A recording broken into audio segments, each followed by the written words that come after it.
Hello everyone. तो हम बात कर रहे हैं एसी, एक कमाल का चैप्टर आज का जिसका नाम है क्या, एसी प्रत्यावर्ती धारा। प्रत्यावर्ती धारा एक गजब का कॉन्सेप्ट है। क्यों सर? क्योंकि हमारे घरों में कौन सी धारा आती है? हमारे घरों में क्या आती है भाई? एसी आती है, डीसी आती है?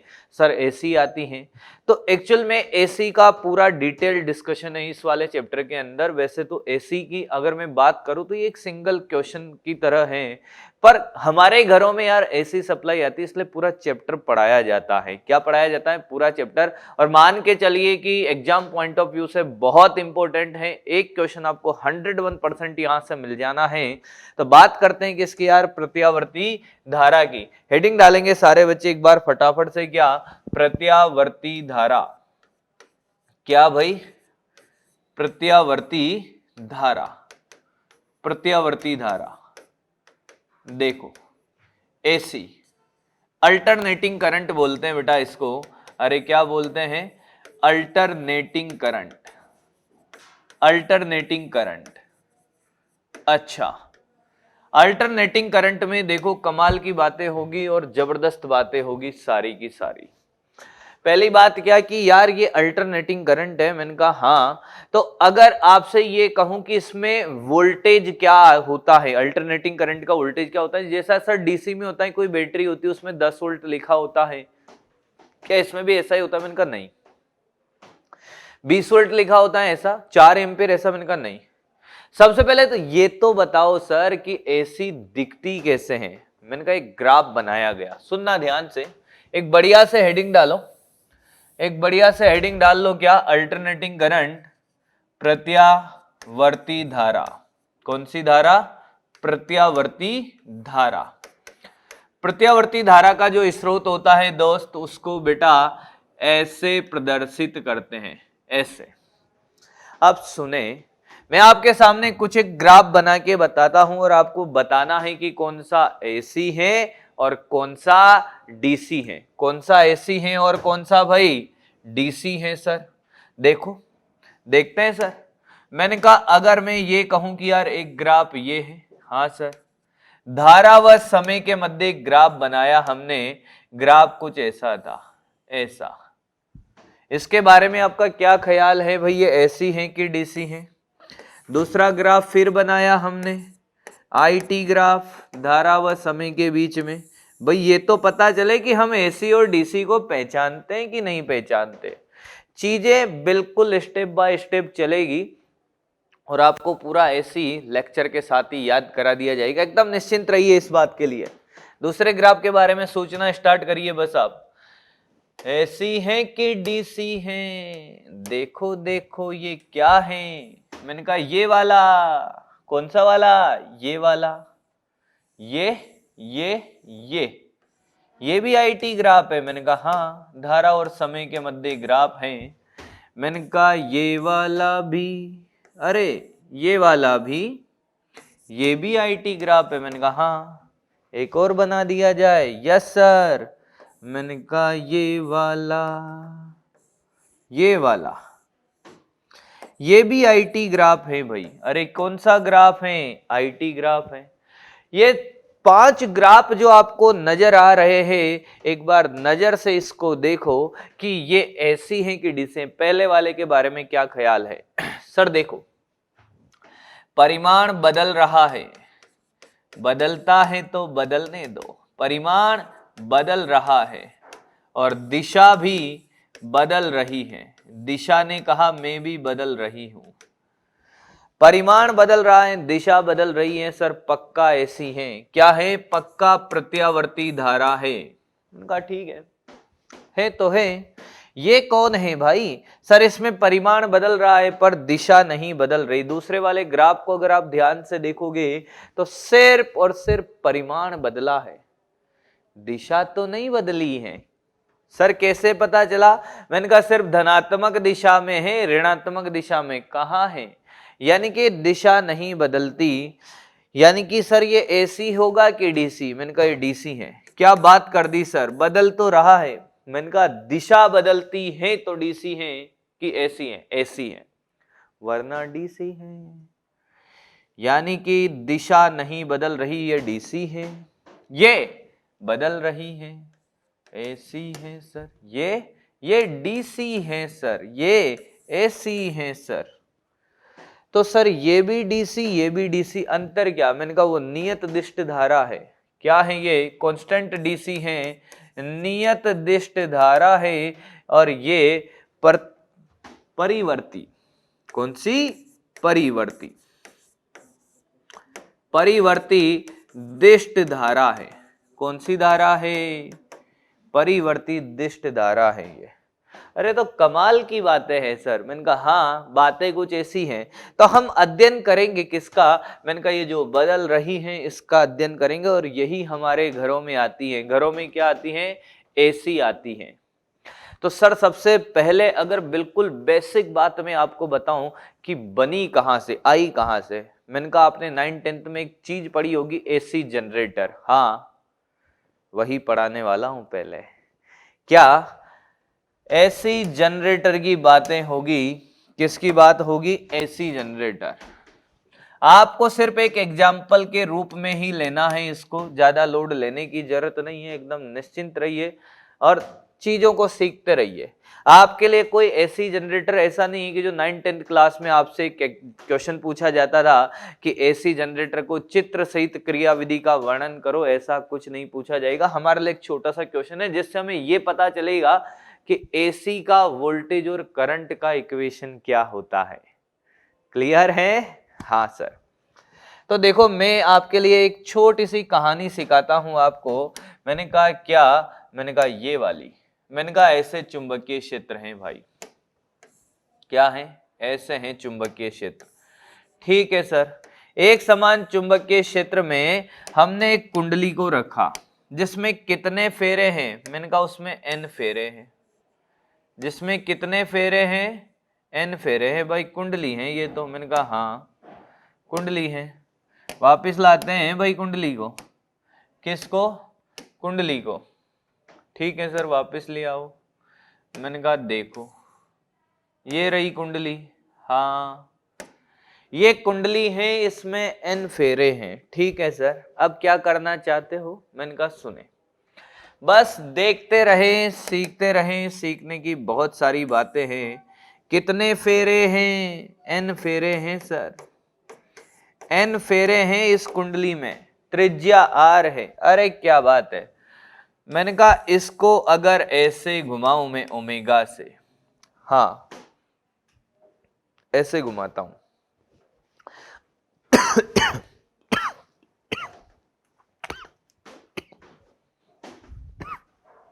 हाँ तो इसमें कितने फेरे हैं?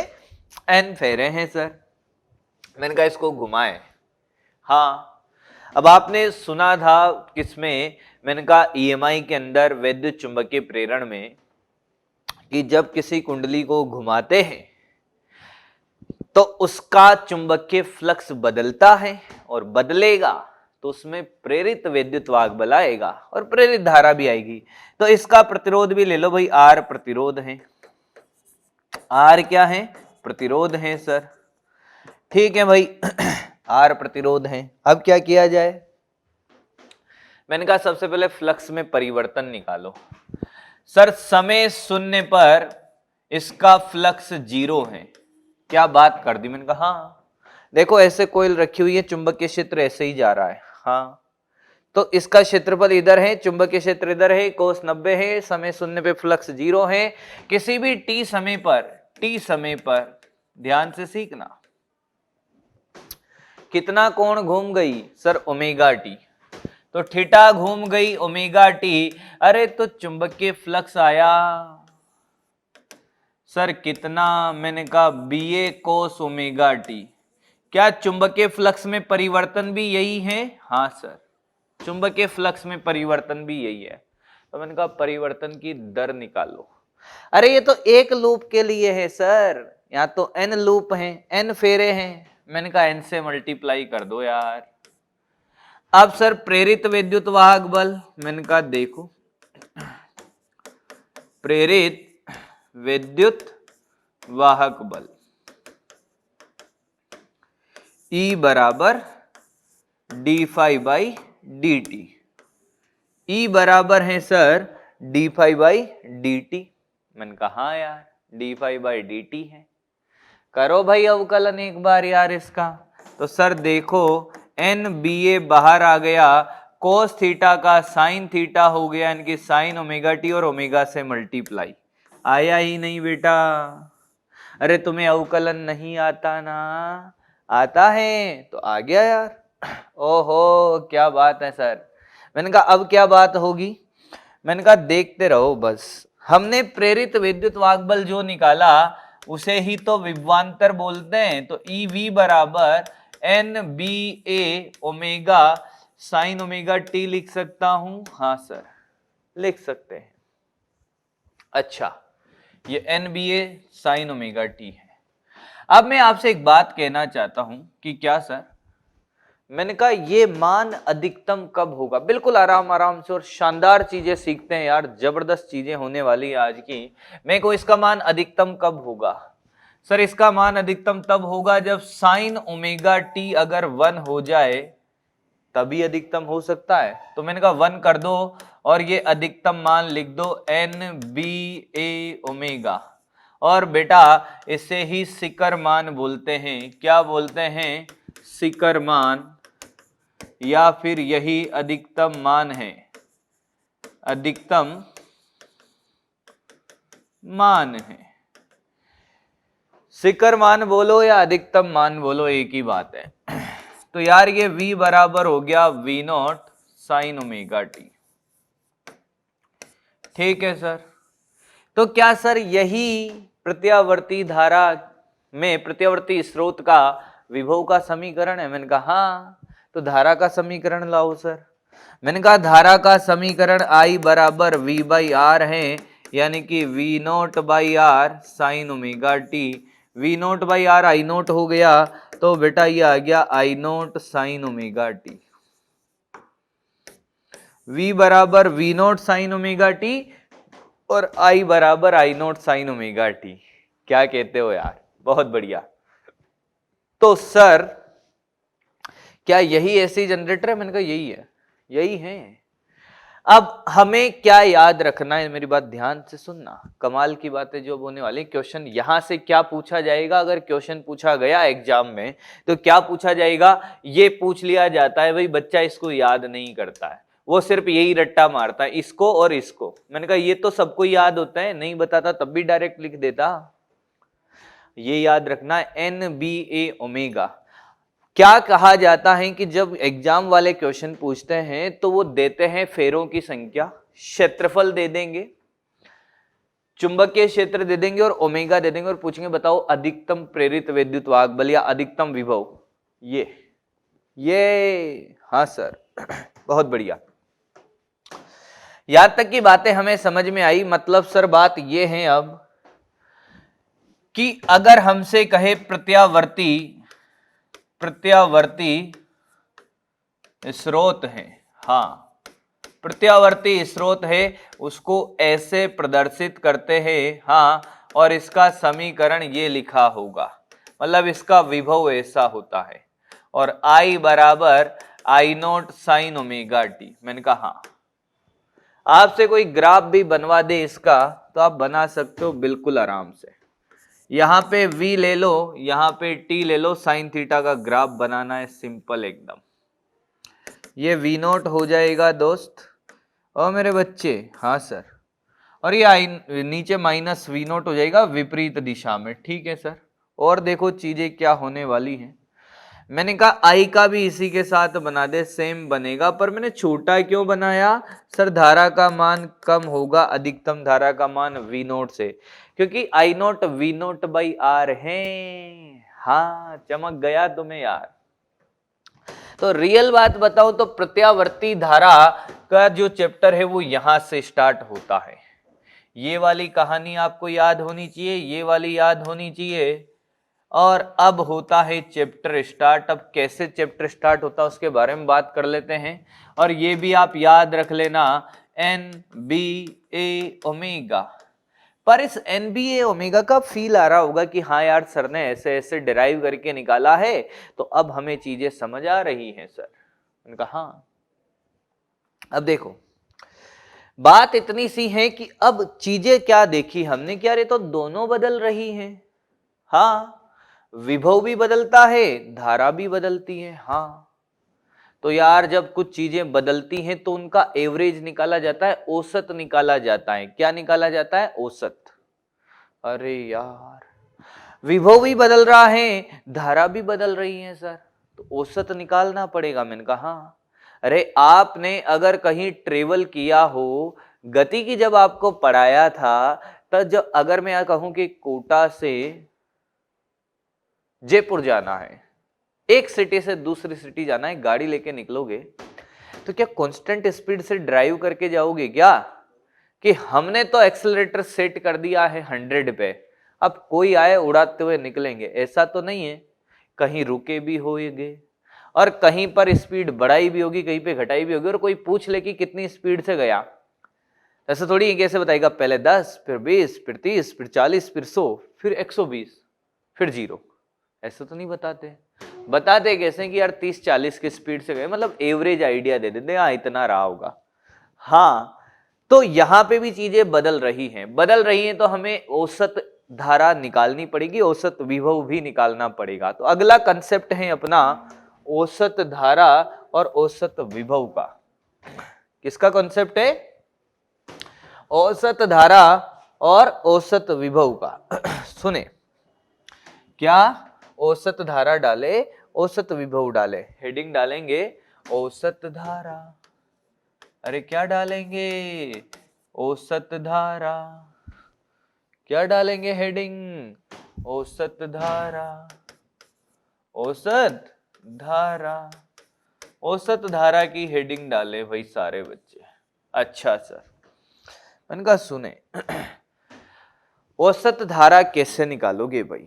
औसत होगा सर कुल आवेश बटा कुल समय। हाँ, औसत धारा मतलब I average sir, I average की बात होगी।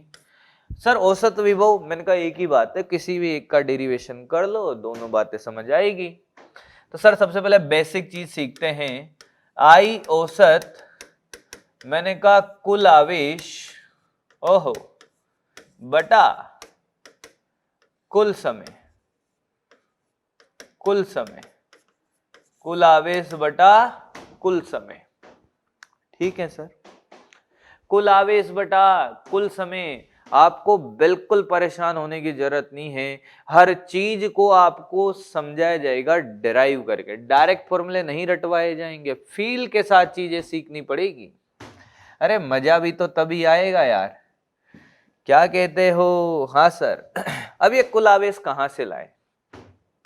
मैंने कहा आप जानते हो डी क्यू बराबर क्या है, आई बराबर क्या है, जानते हो क्या? सर आई बराबर है D Q by D T. हाँ सर, तो मैंने कहा डी क्यू बराबर में, अरे धारा धारा धारा, आई बराबर D Q by D T. अरे तो डी क्यू को मैं क्या लिख सकता हूं सर? आई डी टी लिख सकते हो आप, समाकलन कर दो, ओ हो, तो क्यू कुल आ गया सर। क्या? समाकलन आई डी टी। अरे क्या बात है, देखे डालो तो यहां आंसर में आई एवरेज, समाकलन आई डी टी कुल आवेश और कुल समय के लिए डी टी का समाकलन। ओके सर, मतलब औसत धारा का ऐसा ऐसा लेकर आए हम कि ऐसे हमें समाकलन करना पड़ेगा, मतलब हाँ। पर सर एक बात बताओ, जब आपने धारा का ग्राफ बनाया, हाँ तो ये बनाया, मैंने कहा हाँ, ये आई था, ये टी था सर, मैंने कहा हाँ। तो सर ये देखो ये आई नोट था, हाँ, यहाँ पे अर्ध आवर्तकाल, यहाँ पे पूरा आवर्तकाल। अब आप ये बता दो कि कितने समय के लिए आप औसत धारा निकलवाना चाहते हो? मैंने कहा जो आप बोलो, पहले आधे समय के लिए निकालते, अर्ध चक्र के लिए, फिर पूरे चक्र के लिए निकालेंगे, क्या कहते हो? हाँ सर। ओके, तो बात ये है सर, मैंने कहा हाँ, यहां तक कोई दिक्कत किसी को नहीं। अब देखो अर्ध चक्र के लिए अगर आप निकालोगे, किसके लिए? अर्ध चक्र के लिए, हाँ, तो समय की लिमिट 0 से t/2 और पूरा चक्र होगा तो 0 से t, पर समाकलन ऐसे ही होगा। हाँ, और i का मान कितना है sir? I0 sin omega t है। मैंने कहा बस हो गया काम। अब ये जो मान है ना सब रख दो फॉर्मूले में और करो समाकलन। आता है ना इतना तो? हाँ सर इतना तो आता है सर हमें। मैंने कहा आता है तो खेला खेलने के लिए तैयार हो जाओ। अब हम चल रहे हैं कि मैंने कहा देखो आई एवरेज, अरे क्या आया sir, I naught sine omega T हो इंटू डी टी का समाकलन 0 से टी अपोन में 0 से टी कि T by two sir, T by two sir अर्धावर्त काल के लिए। बहुत बढ़िया, ठीक है, सब बढ़िया चल रहा था, हमें समाकलन भी आता था, हमने समाकलन किया, फिर इनका देखते हैं। सब बढ़िया चल रहा था, हमने समाकलन किया, फिर तो हमने पाया क्या कि नियत राशि बाहर, इसका t/2 यानी कि 2 ऊपर चला गया, अंदर बचा sir sine omega T D T 0 से t/2। ठीक है, साइन थीटा का अवकलन समाकलन क्या होता है? Minus cos omega T. ओहो, माइनस आगे 2i0/t कोस ओमेगा टी 0 से t/2 और ओमेगा से भाग देते हैं। जो नियत राशि होती है गुणा में, उससे भाग दिया जाता है। समाकलन में, अवकलन में गुणा किया जाता है। जिसका समाकलन कर रहे हैं उसके साथ ओमेगा है तो ओमेगा का भाग देंगे। सर ये ओमेगा क्या होता है? मैंने कहा जानते हो? नहीं जानते? 2π/t क्या होता है? 2π/t होता है भाई। अरे क्या होता है? 2π/t होता है। ओके, रखो मान रखो यार, घबराओ मत, बस रखते चलो। ओहो ओहो ओहो 2π/t। अब देखो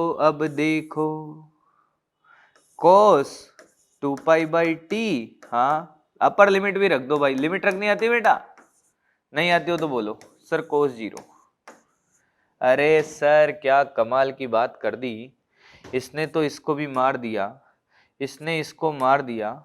सर देखो आप टी ने टी को मारा, ओहो 2 ने 2 को मारा। सर कोस 180 -1 और कोस 0 1 -1 -2। अरे सर ये -2 है। मैंने कहा हाँ, इधर आई नोट और पाई बचा है बस, और आगे माइनस बचा हुआ है। तो सर देखो कमाल की बात, देखो क्या आया। मैंने कहा बताओ क्या आया? सर ये आ गया, ये minus I naught by pi into -2। अरे मतलब 2i0/पाई है। हाँ, यानी कि आज के बाद जीवन में याद रखोगे, औसत धारा अर्ध आवर्त काल के लिए 2i0/पाई होता है। सोचो अगर V एवरेज होता, औसत विभव होता, तो सिर्फ इतना सांतर आता दोस्त। क्या बात कर दी सर। मैंने कहा अरे I की जगह V आ जाता, V0 साइन ओमेगा टी तो रखता, सिर्फ चेहरे बदले हैं, एक ही है बात। I0 की जगह V0 आया है। सर ये दोनों अर्ध आवर्त काल के लिए है। किसके लिए है? अर्ध चक्र के लिए, अर्ध चक्र के लिए। क्या बात है। मैंने कहा चक्कर अगर पूरा होता, चक्कर अगर क्या होता पूरा, तो मैं आपको इस बात का एहसास दिला दूं कि आंसर 0 आता। पूर्ण चक्र के लिए, पूर्ण चक्र के लिए देखो बेटा आंसर 0 ही आता। यहां तक के लिए जितना ऊपर प्लस है नीचे माइनस है। आई एवरेज भी 0 और V एवरेज भी 0, पर मानेगा नहीं मेरा बालक, बड़ा नादान है, वो मानेगा नहीं। करके बताओ। मैंने कहा कर ले, करने का क्या है, देख देख कर ले, करने का क्या है, देखो कर ले भाई। यहां से देखो, यहां से चले थे, हाँ अब यहां से चलने के बाद मैंने कहा ये औसत का खेल था, आई की जगह ये रख दी थी सारी चीजें। अब लिमिट बदलनी है, 0 से t रखेगा। जैसे आप 0 से t रखोगे तो ये भी 0 हो जाएगा, हाँ कि ना। t जब रखोगे तो बेटा ये पूरा 0 हो जाएगा। क्या हो जाएगा?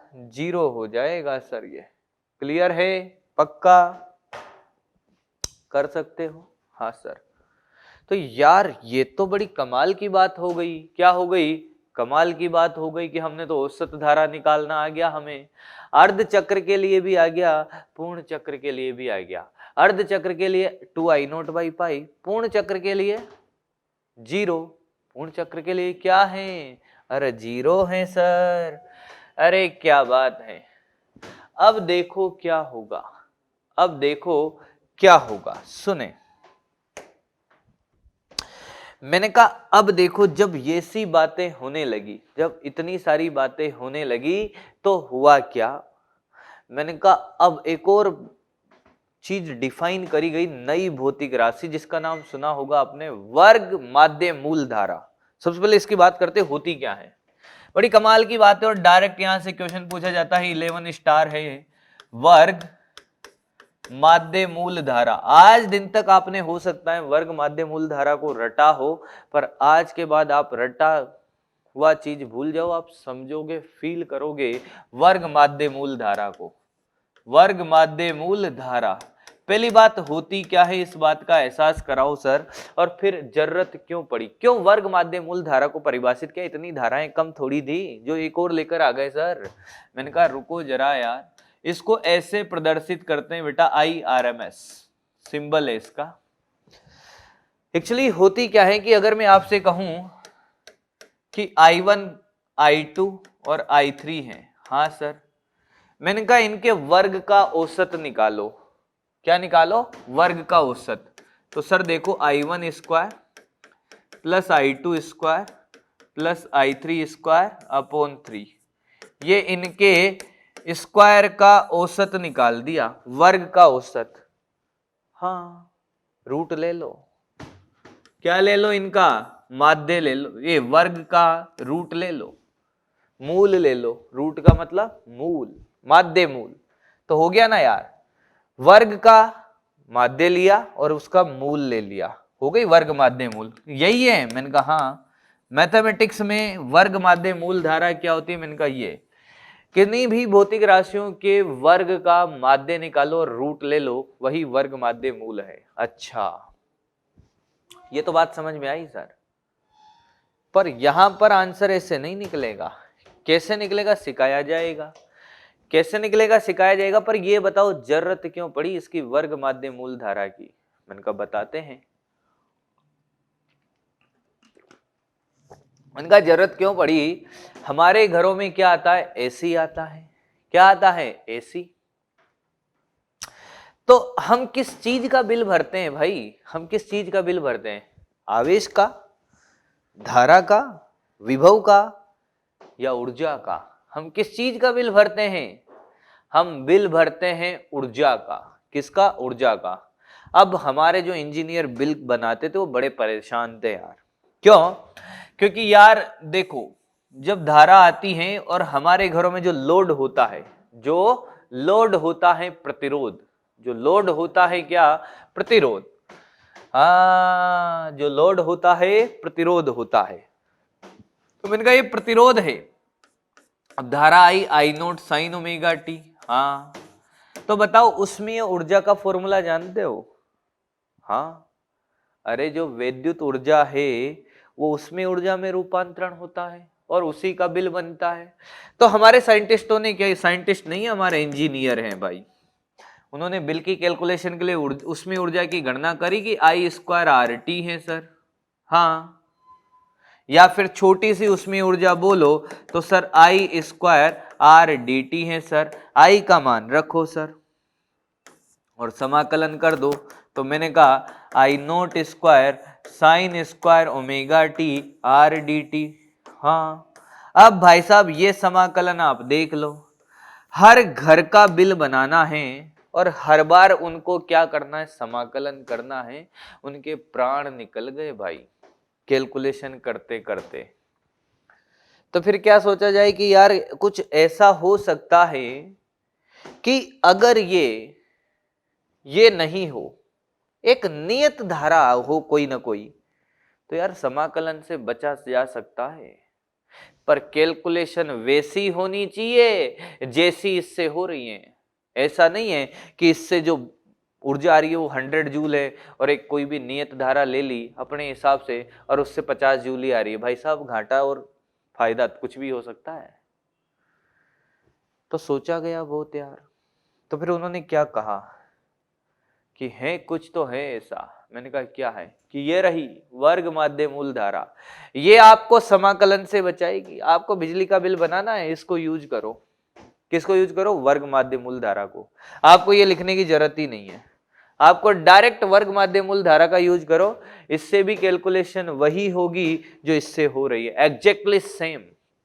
कि क्या बात कर रहे हो, मैंने कहा हाँ चलो करते हैं फिर देखें होती है कि नहीं होती है। तो कैलकुलेशन करते हैं फिर वर्ग माध्य मूल धारा की। किसकी, वर्ग माध्य मूल धारा की। आओ भाई कर लेते हैं।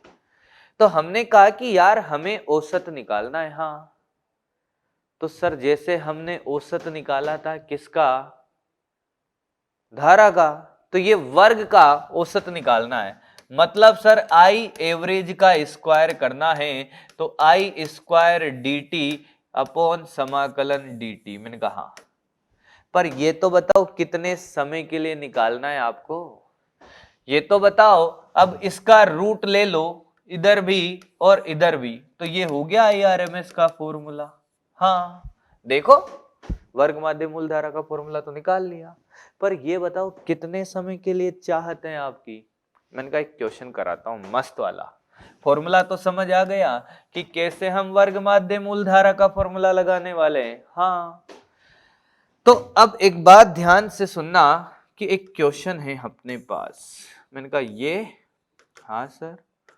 मैंने कहा ये, हाँ सर। मैंने कहा ये 2 एम्पियर है, हाँ। ये -2 एम्पियर विपरीत दिशा में, हाँ। मैंने कहा ये 1 सेकेंड और ये 2 सेकेंड। आवर्तकाल कितना है भाई इसका, 2 सेकेंड है सर। छोटा सा प्यारा सा नन्ना सा मुन्ना सा है ये क्वेश्चन, है ये क्वेश्चन। तो t बराबर 1 सेकेंड पर IRMS निकालो, वर्ग का एवरेज निकालो। तो सर देखो 1 सेकेंड पे 2 का स्क्वायर 4 और समय कितना 1 है, 4 एम्पियर आया सर। क्या आया, 4 एम्पियर। आई एवरेज का स्क्वायर निकाल दो तुम तो बस, आई स्क्वायर का एवरेज, 2 का स्क्वायर 4/1। मैंने कहा 2 सेकेंड पर, ओहो आई एवरेज का स्क्वायर करवाओगे सर। मैंने कहा हाँ सर 2 और ये भी 2 है, 2 का स्क्वायर -2 का स्क्वायर, ओ हो 4 + 4 8 है, पर समय 2 है सर। ये भी 4 आया है। मैंने कहा समय पे निर्भर ही नहीं कर रही है। वर्ग माध्य मूल धारा या स्क्वायर का एवरेज, वर्ग का औसत समय पे निर्भर नहीं करता, किसी समय के लिए निकाल लो। तो हमने कहा हम पूरे आवर्तकाल के लिए निकालेंगे इसको। किसके लिए, पूरे आवर्तकाल के लिए। आओ तो फिर खेला खेल ही लेते हैं। तो मैंने कहा आई एवरेज का स्क्वायर पे बात होगी भाई। अब तो देखो 0 से t आई स्क्वायर डी टी का समाकलन डी टी 0 से t, आई का मान I0 sin ओमेगा t। अरे क्या I0 sin ओमेगा t, रखो भाई रखो। I0 का square sine square omega t dt। हाँ 0 से t, अरे ये t हो गया तो ये बाहर ले आया मैं इसको डायरेक्ट। क्या देखो आपको खेल समझ आया। हाँ मुझे पता है मैथमेटिक्स है, समाकलन है, तो बात कुछ ऐसी है सर कि यार साइन स्क्वायर थीटा का समाकलन का सूत्र है ही नहीं, फिर क्या करते हैं। मैंने कहा ये करते हैं भाई साइन स्क्वायर थीटा होता है 1 माइनस कोस 2 थीटा बाई 2। तो साइन स्क्वायर ओमेगा टी होगा 1 minus cos 2 omega T upon 2। तुम्हें आया ही नहीं? आया सर? अरे तो बोल दो, शर्माना नहीं है, घबराना नहीं है, बातें कमाल की होने वाली है। रखो 1 minus cos 2 omega T upon का 2 का समाकलन 0 से t dt। देखो देखो देखो, आया? आया सर? दो को बाहर लाओ, अलग अलग समाकलन करो। चलते चलो, रुकना नहीं है। चलते चलो, रुकना नहीं है। रुकने का काम नहीं है अपना। अरे बोलो भाई, आया है? क्या है? आई नोट स्क्वायर अपॉन 2t है, 2t है, डी टी 0 से t minus cos 2 omega T 0 से t dt। आप इस बात का एहसास करोगे कि आपको जानकर अच्छा भी लगेगा कि यार इसका तो समाकलन ही 0 आएगा। कर लो, cos थीटा का साइन थीटा, हाँ t डाल दो, 0 डाल दो, 0 आएगा। और इसका सिर्फ t आएगा सर। मैंने कहा बस बात कुछ ऐसी हो गई थी। कैसी? आई नोट स्क्वायर अपॉन 2t और ये t माइनस 0। आया? आया सर? तो आई एवरेज का स्क्वायर क्या? आई नोट स्क्वायर अपॉन 2। आया क्या? आया सर? अरे सर इसका रूट ले लो। मैंने कहा रुको यार, ऐसे कितना, इतना का जल्दी है बे? याद तक कोई दिक्कत नहीं, डब्बे में बंद करो, पैक करके ले जाएंगे। मैंने कहा आई एवरेज का स्क्वायर बराबर आई नोट स्क्वायर बाई 2। अब ले लो रूट, यही आई आर एम एस है। यानी कि आई आर एम एस आया sir I naught by root 2। Yes, this is the final formula. किसका? आई आर एम एस का, स्टार वाला, सुपर स्टार बना देगा। स्टार वाली चीजें याद करोगे, सुपर स्टार बन जाओगे। तो V R M S V naught by root 2, ये भी स्टार वाला क्या सेम होगा? यस, आई नोट की जगह वी नोट आएगा बस। अरे क्या बात है। अब देखो कमाल की बातें क्या होने वाली हैं, सुनना बड़े ध्यान से। अब देखो कमाल की बातें ये होगी कि सर आपने एक बात बताई थी कि बिजली के जब बिल की कैलकुलेशन हो रही थी तो ये कैलकुलेशन आसान करता है, अभी तक तो पता चला नहीं कैसे करता है। मैंने कहा सुनो सुनो सुनो सुनो। क्या? मैंने कहा देख रहे हो ये वाली चीज? हाँ, मैं रिपीट करता हूं वापस इस चीज को। मैंने कहा ये देख रहे हो तुम? क्या? मैंने कहा ये जो आपने आई एवरेज का स्क्वायर किया था, मैंने कहा इसमें आई नोट स्क्वायर था, हाँ सर, साइन स्क्वायर था, हाँ sir, omega T D T था, हाँ, का समाकलन था, हाँ, और नीचे क्या था भाई? सर नीचे तो टी कर दो आप, या डी टी कर दो, डी टी का समाकलन। मैंने कहा ऐसा करो यार कि क्या सर? मैंने कहा इस डी टी को इधर ले जाओ, आई एवरेज का स्क्वायर डी टी कर दूं, हाँ, ये I naught square sine square omega T D T. ये देखा देखा नहीं लग रहा हमें? देखा देखा लग रहा है? ये कहाँ देखा था सर? मैंने कहा यहां। सुनना, जब हमारे इंजीनियर साहब ने बिजली के बिल की कैलकुलेशन करी तो हमने उनको यहीं देखा। क्या देखा? कि I naught sine omega T था, हाँ, तो इनका बिजली का बिल का कैलकुलेशन ये था आई स्क्वायर, यानी कि I naught sine square omega T, ये डी टी ले ले और ये आर ले ले। अरे आई स्क्वायर आर टी, हाँ, तो यही तो है। अरे यही तो है, हाँ। अरे सर मतलब ये है, मतलब इस पूरे को आई स्क्वायर आई एवरेज के स्क्वायर डी से रिप्लेस कर दो। मैंने कहा यस, यानी कि कैलकुलेशन बड़ी आसान हो गई सर। आई एवरेज का स्क्वायर आर डी टी। अरे ये आई एवरेज के स्क्वायर का रूट लेते हैं तो इसको क्या लिखते हैं? सर इसको आई आर एम एस का स्क्वायर लिख दो, आप तो ये लिख दो। ओहो, और आई आर एम एस की value I naught by root 2 का स्क्वायर आर डी टी। उन्होंने कहा अरे वाह क्या बात है, मजा आ गया सर।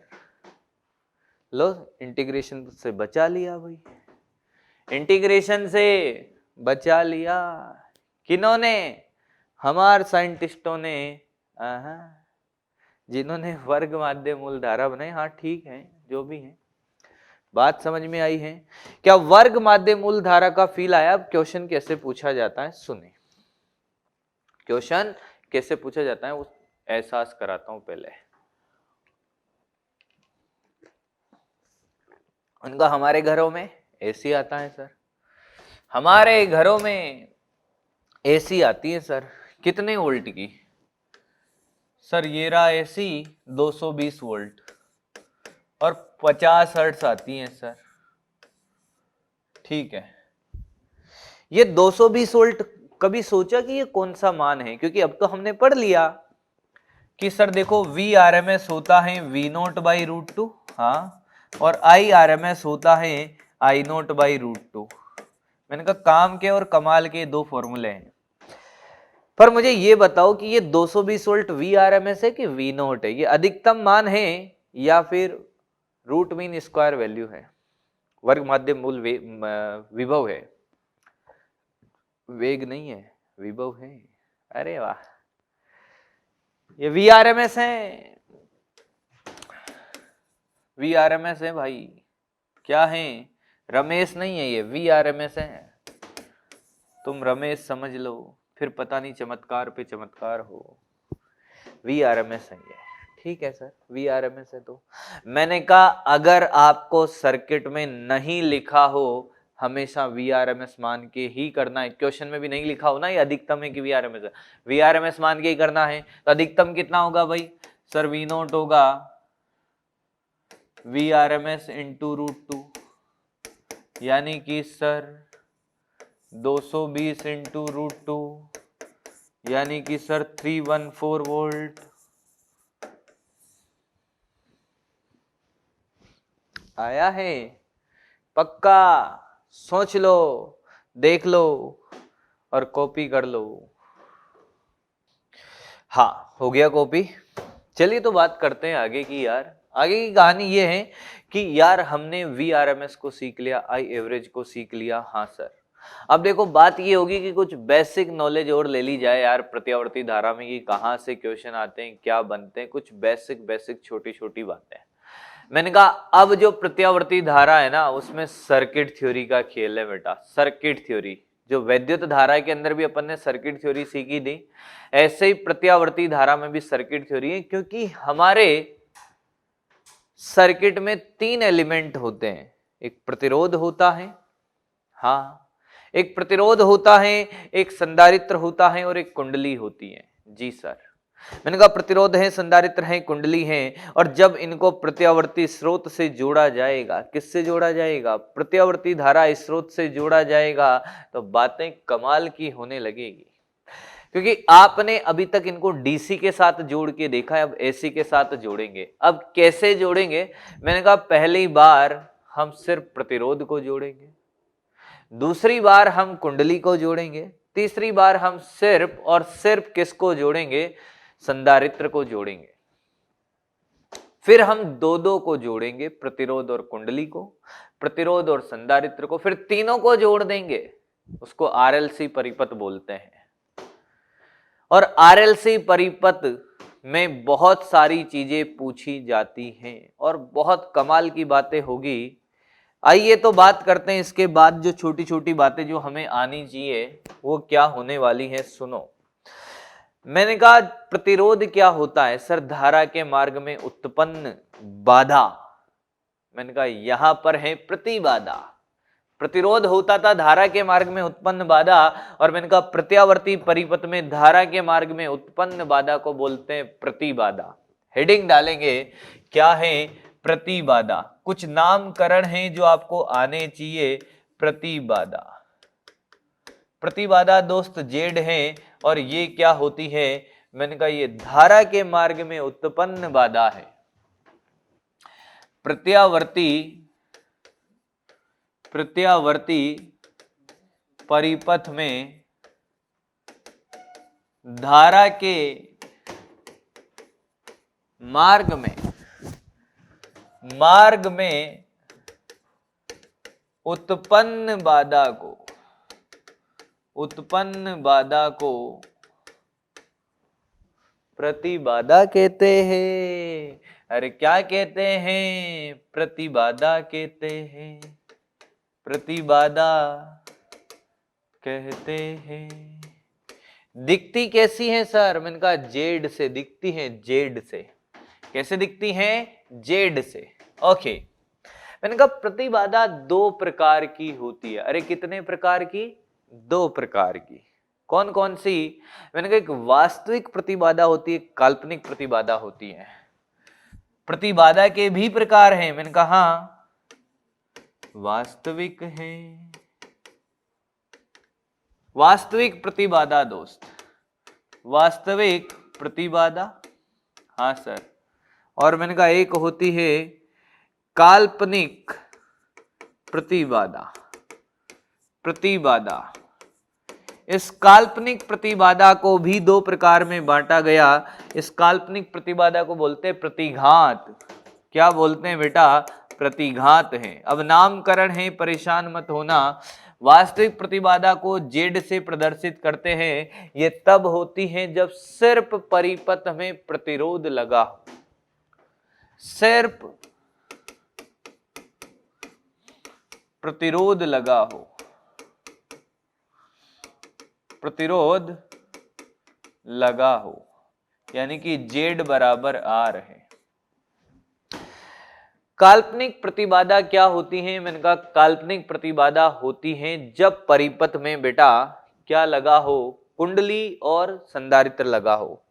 अगर परिपथ में कुंडली लगी है, हाँ क्या लगी है, कुंडली, तो इस प्रतिघात का नाम है प्रेरणिक प्रतिघात। कौन सा प्रतिघात भाई, प्रेरणिक प्रतिघात। दिखता कैसा है, मैंने कहा इसको एक्सेल से प्रदर्शित करते हैं और बेटा इसका मान एल ओमेगा है। एल है स्वप्रेरण गुणांक। और अगर परिपथ में प्रतिरोध लगा हो, नहीं संधारित्र लगा हो, क्या लगा हो, संधारित्र, ऐसे, तो इसको एक्सी से प्रदर्शित करते हैं, एक्सी, और इसका नाम है धारतीय प्रतिघात। नामकरण है, याद रखने हैं, धारतीय प्रतिघात। ठीक है सर। और बेटा इस धारतीय प्रतिघात का मान होता है 1/c ओमेगा। क्या होता है, 1/c ओमेगा। बड़ी कमाल की बातें हैं, छोटी छोटी प्यारी प्यारी बातें हैं। अब आप कहोगे ये फॉर्मूले कहां से है, मैंने कहा हर फॉर्मूला डिराइव करके लाया जाएगा, पर अभी तक की कहानी में एक सिंगल चार्ट बनाते जिसमें हमें कुछ चीजें डायरेक्ट याद रहे। जी सर।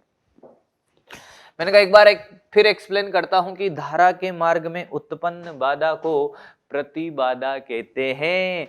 जेड से प्रदर्शित करते हैं। अगर सिर्फ प्रतिरोध जुड़ा हो तो ये प्रतिरोध के बराबर है। अगर कुंडली जुड़ी हो तो कुंडली जुड़ी हो तो प्रेरणिक प्रतिघात होता है, और कुंडली जुड़ी संधारित्र जुड़ा हो तो धारतीय प्रतिघात होता है, एक्सएल एक्सी। ठीक है सर। और देखो क्या, मैंने कहा बात है कुछ ऐसी, एक चीज और होती है जिसको बोलते हैं कलांतर। क्या, कलांतर। हो सकता है आपने पहली बार सुना हो। कलांतर होता है φ1 - φ2। ये क्या है कलांतर, मैंने कहा बेटा कला का मतलब कलाकार नहीं है, कला का मतलब है कोण। हाँ, ये तो कोणों का अंतर है कलांतर। तो कैसे सर, मैंने कहा V बराबर V0 sin ओमेगा t है। हाँ, मैंने कहा इसका कोण ये रहा φ1 कितना कि ओमेगा टी। और मैंने कहा, मैंने तो कुछ नहीं कहा, मैंने तो ये कहा साइन ओमेगा टी। मैंने कहा सर φ2 भी ओमेगा टी है। हाँ, तो कलांतर को कैसे परिभाषित किया, उनका किताबों में लिखा होता है विभव की कला माइनस धारा की कला। नहीं रटना, रटना ही नहीं है, दोनों कोणों का अंतर निकालना है बस। या तो आप विभव की कला माइनस धारा की कला करो, या धारा की कला माइनस विभव की कला करो, और आंसर धनात्मक लेना है। क्या लेना है? धनात्मक। क्या लेना है? धनात्मक। तो यार सर यहां पर तो डेल्टा फाई 0 है। मैंने कहा हमेशा 0 नहीं होगा। आपको इस बात का भी एहसास करना है कि जब आप कलांतर निकालो तो ये भी चेक कर लो कि दोनों के फलन साइन में ही तो है। ऐसा नहीं एक साइन में एक कोस में आप कोणों का अंतर निकाल रहे हो, क्योंकि साइन और कोस में खुद 90 डिग्री का डिफरेंस होता है। Sine 90 plus theta cos theta होता है ना बेटा। तो एक बार चेक कर लेना, अगर ये साइन है तो ये भी साइन हो, ये कोस है तो ये भी कोस हो, सिंपल। ठीक है, तो कलांतर आपको ये नहीं रटना है कि कोई भी विभव की कला माइनस धारा की कला ही करें हम। कलांतर ये मत रट लेना, सिर्फ कोणों का अंतर है। आया? अरे वाह। फिर बात होगी किसकी? इनका एक और चीज होती है जिसको बोलते हैं फेजर चित्र। क्या बेटा? फेजर चित्र। बहुत प्यारी प्यारी बातें। ये फेजर चित्र क्या होता है सर? मैंने कहा यार फेजर चित्र बड़ा कमाल का है। मैंने कहा फेजर चित्र कुछ नहीं, ग्राफ है, पर ये वो वाला ग्राफ नहीं है कि साइन थीटा की तरह चल रहा है, कोस थीटा की तरह चल रहा है। मैंने कहा ये अलग तरह का ग्राफ है। मैंने कहा इसमें एक ऐसा एक सदिश होता है, घूर्णी सदिश बोलते हैं इसको, जो घूमता है किसी तल में, ऐसे चारों तरफ घूमता है ये। मैंने कहा एक तल है हमारे पास बेटा, सुने सुने, आपको चिंता की बात नहीं है, कुछ भी की चिंता करने की। आप मस्ती से सिर्फ और सिर्फ पढ़े और टेंशन लेने की जरूरत नहीं है। ये देखो ये है सर। मैंने कहा हाँ। मैंने कहा ये रहा हमारा घूर्णी सदिश, घूमने वाला ये। मैंने कहा ये घूमने वाला सदिश है। मैंने कहा बेटा ये ओमेगा टी है। हाँ, क्या है ये? घूर्णी सदिश है। इसकी जो लंबाई होती है, इसकी जो लंबाई होती है वो किसी भी भौतिक राशि के परिमाण को बताती है। किसको बताती है? परिमाण को। किसको बताती है भाई? परिमाण को बताती है। और ये ऐसे घूमता है इस तल में। फेजर चित्र इस बात का एहसास कराते, कोई भी दो भौतिक राशियों के बीच में ये तुलना करते कि कौन सी भौतिक राशि आगे चल रही है, कौन सी पीछे चल रही है। इस बात का एहसास फेजर डायग्राम कराएगा, और बड़ा कमाल का है, बिना फेजर के काम नहीं होगा इसके अंदर।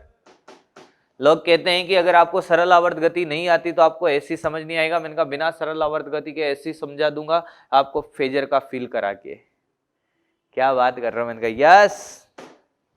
तो देखो अब आपसे ये कहा जाए कि सर V बराबर V note sine omega T है, इसका फेजर चित्र बनाओ। मैंने कहा ये रहा, देखो ये तल, ये कितना कोण? ओमेगा टी, और ये V नोट है। अरे वाह सर। तो सर इसका भी बना दो I note sine omega T. मैंने कहा देखो ये तल और ये रहा हमारा I नोट और ये ओमेगा टी। हाँ सर आपने अलग अलग बनाया, एक में ही बना दो। मैंने कहा एक में भी बना देंगे, देखो एक में भी बना देंगे। देखो क्या? एक में भी बना देंगे। देखो V बराबर था V note sine omega T. हाँ सर। और I बराबर था I note sine omega T. अब मैं आपसे कहूं कि एक में बनाना है। हाँ सर। मैंने कहा बना देंगे, एक में बना देंगे यार। सुने, ध्यान से सुनना। मैंने कहा ये देखो कलर अलग अलग ले लेते हैं थोड़े यार, अच्छा लगेगा तुम्हें। ठीक है सर। मैंने कहा एक और, इसको कलर अलग देते हैं भाई, इसको ये वाला दे दो सर। मैंने कहा सुने, मैंने कहा दोनों की कला समान है। हाँ सर दोनों की कला समान है। तो मैंने कहा ये ओमेगा टी, बड़ा कौन है? मैंने कहा V नोट है, ये V नोट और ये वाला I नोट। नहीं आया, नहीं आया, दोनों समान कला में है तो दोनों बराबर है, ना कोई आगे ना पीछे। मैंने कहा मैं तो ऐसे बनाऊंगा ही नहीं आज के बाद, मैं तो ऐसे बनाता हूं। मैंने कहा ये देखो ये V नोट है। हाँ, और इसी की दिशा में I नोट है। ये बन गया फेजर। सर ऐसे क्यों? ऐसे बना दो। मैंने कहा ले ऐसे बना दे, ये V नोट है और ये देखिए I नोट है।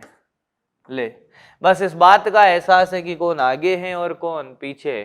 तो दोनों बराबर है, दोनों बराबर हैं। आया समझ में? पक्का? सोच लो। अच्छा लगा आज की क्लास में? जबरदस्त चीजें सीखी अपने, बेसिक चीजें सीखी। अब अगली क्लास में अपन सीखेंगे क्या? Circuit theory. क्या सीखेंगे? Circuit theory. तो फिर मिलते हैं अगली क्लास के अंदर। Thank you.